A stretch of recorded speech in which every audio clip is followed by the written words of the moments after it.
in marketing is super critical. I mean, because there are, again, millions of restaurants.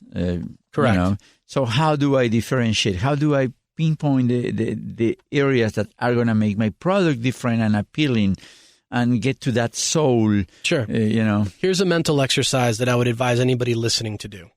The next business meeting that you have, you're going to walk into the room, you're going to give your presentation. Maybe you think you did great. Maybe you think you could have done better. Doesn't matter. But you're going to give your presentation. Then you're going to say goodbye to that person. Hopefully you close a deal. Maybe you don't. Okay. But you're going to walk away. That person's going to go to the kitchen before they go back to their desk or whatever. They're going to grab a cup of coffee, and maybe somebody comes up to them and says, hey, Fernando, who'd you meet with? Oh, I met with, fulano de tal, who was just in here a second ago. Oh, what does he do? That one sentence that your prospect, your customer says about you, those 4 or 5 words define your success or not, to me. So if you can imagine that as a mental exercise, what would somebody who sat with me for an hour say to a person getting a cup of coffee that your company is about? And getting that 4 or 5 words to be as tight and succinct and clear and defensible is a very valuable mental exercise to do for any entrepreneur. So you are very articulated and eloquent. Everybody can Thank you very hear much. to that. Appreciate that. And good parents and teachers. I'm going to ask that later, but what about a pitch? Mm-hmm. Sure. Are you often in the position to have to present your products to Always. clients? Mm-hmm. So tell me about the preparations. Sure. Some, that's a great tactic, that's a great question. Exercise. Yeah, that's a great question. First of all, probably the thing that's done the least, at least in my experience, and the most important is defining what a successful outcome of your meeting is first. So before I walk in, I know what success looks like. And success, mind you, is not always, I got a new piece of business or I closed a new deal. Maybe success in that particular meeting is just to be able to advance the idea of putting forth a proposal. Maybe success is the opportunity to have somebody be open to testing a new product. Maybe it's all I want is for this person to connect me with this other person. Whatever that successful outcome is, setting that before you walk in the room and asking yourself honestly when you leave, did I achieve that objective? I believe that's 80%. I'm not kidding you. 80% in my world of success and failure is tied to whether or not I discreetly set an objective for this meeting and I achieved it or not walking out. I think people want to talk a lot about their businesses. They want to talk about a lot of different things, but they're forgetting that just critical thing that they need to advance in that particular moment. And so that's something that I do in preparation. So in preparation, that's a word that I was going to use. If you have a goal, you can prepare to get your goal. If you don't have a goal, it's all over. So you don't know what you're going to talk, how you're going to start or finish the business, and then you're going to be all lost. Correct. So preparation is fundamental for any good pitch. Yes. And that starts in the first stop or stage is to know what your goal is. What's your objective exactly? Your objective. What's your objective? And then asking yourself honestly whether or not you achieved it. Beyond that, I think it's also understanding who you're meeting with. Who are you? What makes that person that you're meeting with tick? What makes them do what they do? How do you find that out? You can find that out. Well, there's a number of ways you can do it now because now it's almost everybody's so available. All the information is so available. Even on LinkedIn, you can find out where people went to school, what interests they have and hobbies, and whether or not they like a particular sports team. I mean, there's so many different ways to dimensionalize a potential customer that it's a lot easier to do than it's ever been before. But even just understanding maybe by their function, are they a marketing person? Are they a procurement person? Are they a legal person? All of those things help you understand the way that you might approach communicating with somebody. Do you have to wear a special kind of clothing? I mean, in my business, there's something, back in the day that we used to call mirroring, right? So being a reflection of your prospect, right? In the world that I grew up in digital media, it's always been a very, very casual place. And so it might be seen in more suspiciously if you came in, I'm not saying that suits aren't nice. They are, and I've got some, but let's just say you don't wear them very often in my world, right? Suits and ties and that kind of thing. But I would say that on the whole, you should follow the common sense rule, which is if your prospects on the whole, if 80% of the people that you're talking to are wearing suits and ties, probably a good idea for you to do the same because it makes them feel, they see themselves reflected in that. So preparation against flexibility, because you go to the meeting, pitch, people are there, you have a plan, you have a goal, objective, and then you have your bullet points, and then something happens in the meeting that divides you. I mean, oh my God, you don't say it, but you are feeling it. So how do you prepare for those unpredictable moments right during the pitch? I don't know if you can fully solve for all the unpredictability because it'll happen. And, you know, there's some, let's say, you know, predictability in the unpredictable in the sense that you're probably going to have a technology issue. You're probably going to have somebody show up late. You're probably going to have somebody leave early. I mean, those are things that you can expect. Even though they're unpredictable, they're not out of the ordinary when they happen. So there's some of that you can just, you know, try to solve for. But I don't think you can solve for all of the areas of unpredictability. One thing that you might consider, which is also something that's not used very often, is actually having an agenda that the person who you're meeting with agrees to before you get started with any pitch, right? So, Mr. Customer, you know, we're sitting here, we're going to talk, Fernando, about these 4 things. Is this okay? Would you like to add anything to the agenda? We should be done in about a half hour. For me, I'd love to be able to walk out with an understanding of A, B, and C. Is that okay? Great. And so for everybody in the room, they have an idea of what we're trying to get through.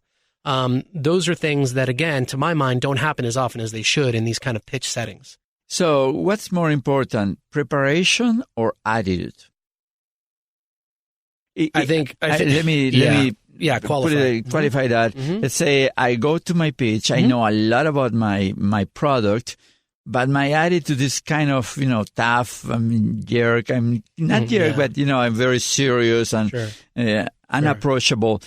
How do you wrap it up? So is a big smile the key to success? Yeah. Or knowledge that you don't care about smiling or anything like that? Yeah. I think that you can probably find some examples. It's sort of like the question of, you know, a rectangle or a square is always a rectangle is not always a square, that kind of thing. Right. You can find examples, I'm sure, of people who are very charismatic and personable who can sell at the end of the day an inferior product or service. You probably find a lot of examples like that. I think it's harder to find examples of a good product where the person who's presenting the idea is just terrible, unapproachable, difficult to deal with, and is going to be successful. So I would probably, if I had to toss a coin, I would say that I would put the bias at being, you know, equipped and, you know, personally ready for that kind of thing, as opposed to product data or service data and information. I'd always put the bias on that. If I could just add one thing to that, I did when I worked at the Walt Disney Company, I gave a presentation one time to senior executives there, and the presentation was on how to present. That was the presentation on presentation. And, you know, one of the things that I based it on was a UCLA study that was published analyzing hundreds of presentations and then determining how people retained the information that they retained. In other words, what was the basis by which they retained what they retained? And they analyzed all the information, and one of the findings that was very surprising was that less than 10%, if I remember correctly, it was 8 or 9%, of the people, the value and the info that they retained was based on the data that was shared.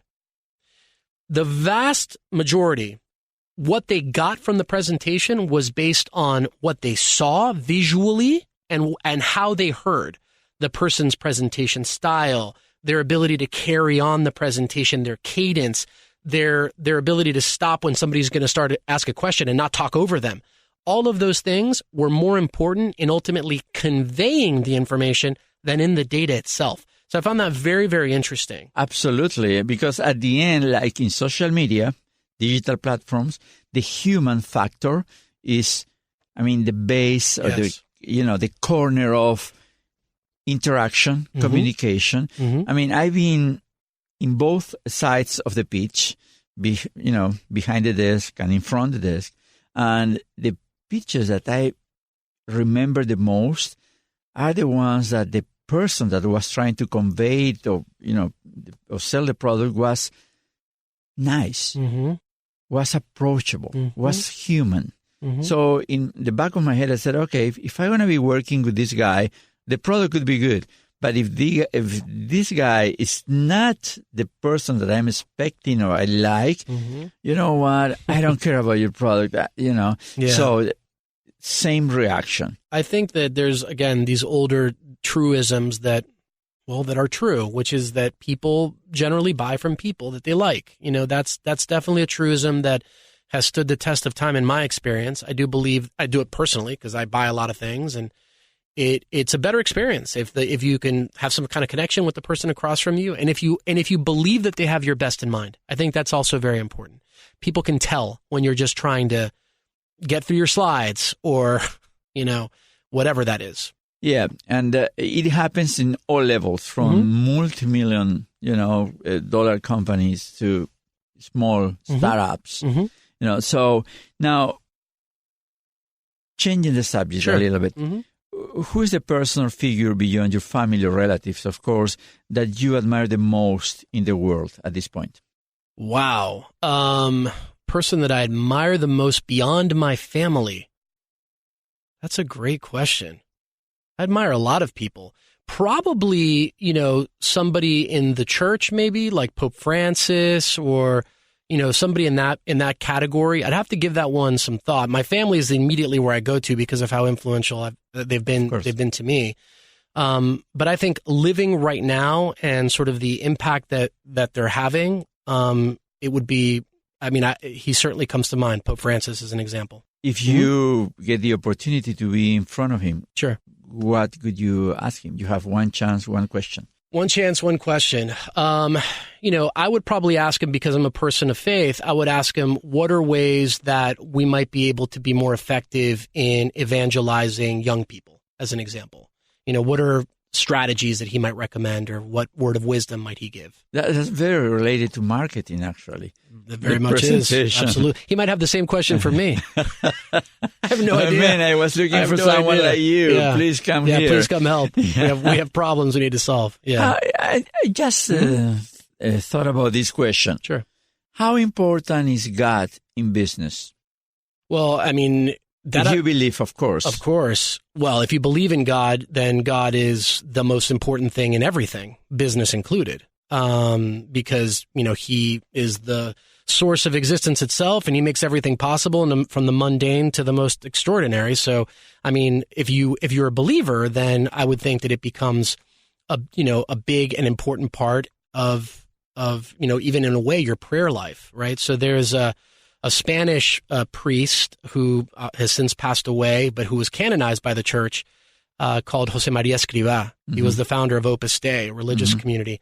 And he talked about how everything that we do, washing the dishes, putting together your work product, your presentation, doing research for the thing you're going to build to sell to a customer, all of that can be something that can be, in a way, a prayer to God. So I think if you're a believer, work is certainly part of that spiritual experience, or at least it should be. And if you're not, well, then you're missing out on some stuff. But that's how I view it. So that brings me something to my mind about destiny. Yes. Do you think that being successful in business is a matter of destiny or free will, circumstances?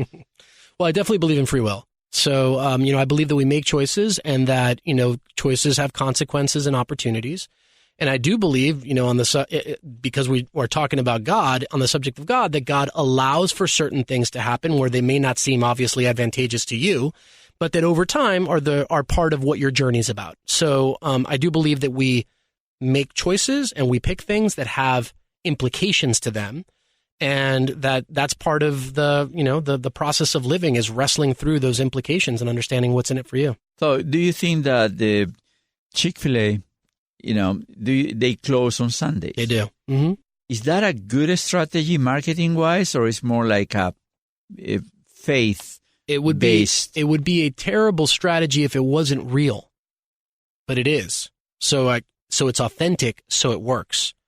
I've been to the Chick-fil-A headquarters in outside of Atlanta, beautiful campus, and the people there live, their faith values, and not all of them, because they're not all like necessarily Christian or any type of variety of Christian, but they understand that that's where they work. And so if you walk into the lobby at Chick-fil-A, you'll see, words on the back where people might have trophies and awards. At Chick-fil-A, it says,